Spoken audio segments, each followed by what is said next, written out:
భారతదేశంలోని కేరళ నడిబొడ్డున ఒక పవిత్ర స్థలం ఉంది. దీనిని శ్రీ అనంతపద్మనాభ స్వామి సరస్సు ఆలయం అంటారు. ఈ ఆలయం చాలా పురాతనమంది, చాలా పాతది. ఇది మమ్మంలో మునిగిపోయింది. ఈ ఆలయం ప్రశాంతమైన సరస్సు ఒడ్డున ఉంది. ఈ సరస్సు సాధారణమైనది కాదు. ఇది అరేబియా సముద్రంతో అనుసంధానించబడిందని చెబుతారు.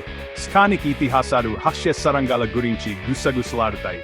ఈ సొరంగాలు ప్రాచీన హక్ష్యాలను కలిగి ఉండొచ్చు. ఈ ఆలయం యాత్ర సబలం.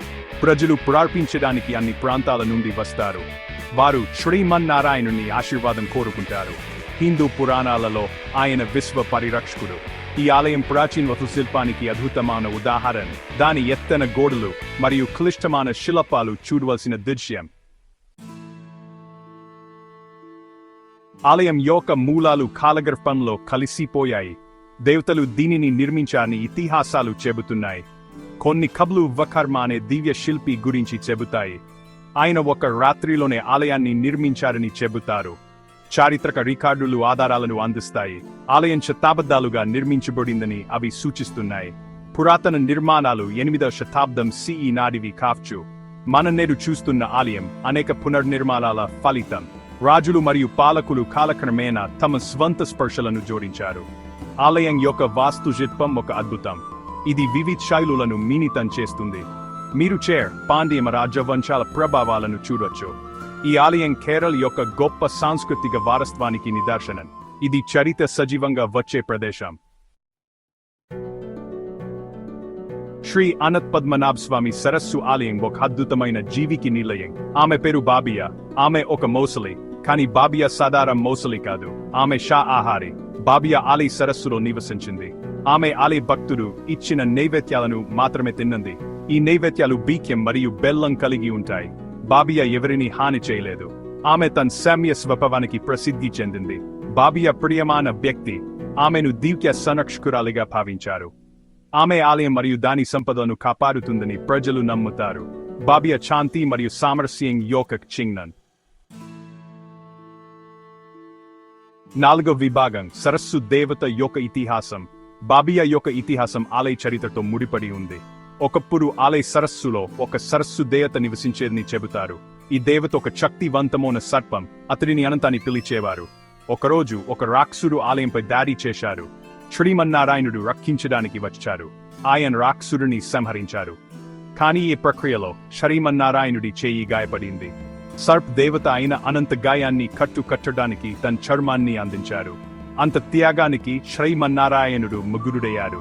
సరస్సు ఎల్లప్పుడూ ఒక మోసలిచే రక్షించబడుతుందని ఆయన ప్రకటించారు. ఈ మోసలి శాకాహారి అవుతుంది. ఆమె అనంత భక్తికి చిహ్నంగా ఉంటుంది. అందుకే బాబియా ఆలయ సరస్సు యొక్క సంరక్షకురాలిగా మారింది. ద విభాగం సైన్స్ మీట్స్ ని కలుస్తుంది. బాబియా శాకాహార ఆహారాన్ని శాస్త్రవేత్తను ఆశ్చర్యపరిచింది. మౌసడు మాంసాహారులు. అవి మాంసం తింటాయని తెలుసు. బాబియా ఆహారం కండిషనింగ్ ఫలితం కావచ్చునని కొంతమంది నిపుణులు భావిస్తున్నారు. ఆలయ నైవేద్యాల నుండి బియ్యం మరియు బెల్లం తినడం ఆమె నేర్చుకుందని వారు సూచిస్తున్నారు. కాలక్రమేణా ఆమె మాంసం కోసం తన అభిరుచిని కోల్పోయి ఉండొచ్చు. బాబియా శాకాహారం ఒక జన్యుపరమైన అసాధారణ కావచ్చునని ఇతరులు ఆశిస్తున్నారు. ఈ సిద్ధాంతాన్ని సమర్థించడానికి శాస్త్రీయ ఆధారాలు లేవు. అయితే ఇదొక అవకాశంగానే మిగిలిపోయింది. బాబియా ఉనికి సహజ ప్రపంచం గురించి మన అవగాహనను సవాలు చేస్తుంది. ఇంకా పరికరించాల్సిన మిస్టరీలు ఉన్నాయని ఆమె మనకు గుర్తు చేస్తుంది. 6వ విభాగం ఒక కొత్త సంరక్షకుడు ఉద్భవిస్తారు. ఈక్తాని ఈసిద్రీన్లో బాబియా మరణించింది. ఆమె వయస్సు 70 సంవత్సరాలకు పైగా ఉంటుందని అంచనా. ఆమె మారం ఆలయానికి మరియు దాని భక్తులకు విచారకరమైన రోజు. ప్రజలు తమ ప్రియమైన సంరక్షకురాలని కోల్పోయేందుకు దుఃఖించారు. కానీ సరస్సు దేవ యొక్క ఇతిహాసం కొనసాగుతుంది. బాబియా మరణించిన కొద్ది కాలానికే ఆలయ సరస్సులో ఒక కొత్త మోసలి కనిపించింది. ఈ కొత్త మోసలి కూడా శాకాహారిగా కనిపిస్తోంది. ఆమెకు బాబియా ది సెకండ్ అని పేరు పెట్టారు. బాబియా ది సెకండ్ ని ఆలయ అధికారులు అంగీకరించారు. ఆమె ఇప్పుడు సరస్సు యొక్క కొత్త సంరక్షకురాలిగా పరిగణించబడుతుంది. ఆమె రాక ఆలయం చుట్టూ ఉన్న అద్భుతం మరియు మర్మం యొక్క భావాన్ని పునరుద్ధరించింది. 7వ విభాగం మిస్టరీ కొనసాగుతుంది. శ్రీ అనంతపద్మనాభ స్వామి సరస్సు ఆలయంలోని శాకాహార మోసలి ఒక ఆకర్షణీయమైన చిక్కు. ఆమె ఒక దివ్య సంరక్షకురాలా లేదా మనం ఇంకా అర్థం చేసుకోలేని సహజ శక్తుల ఉత్పత్తా? సమాధానం ఎక్కడో మధ్యలో ఉండొచ్చు. బహుశా బాబియా అన్నిటి యొక్క అనుసంధానం యొక్క చిహ్నం. సహజ ప్రపంచం ఆశ్చర్యాలతో నిండి ఉంది ఆమె మనకు గుర్తు చేస్తుంది. మరియు మనకు తెలియనివి ఇంకా చాలా ఉన్నాయి. మీరు ఏమనుకుంటున్నారు? బాబియా ఒక దివ్య జీవ లేదా ఆమె ఒక శాస్త్రీయ సాధారణ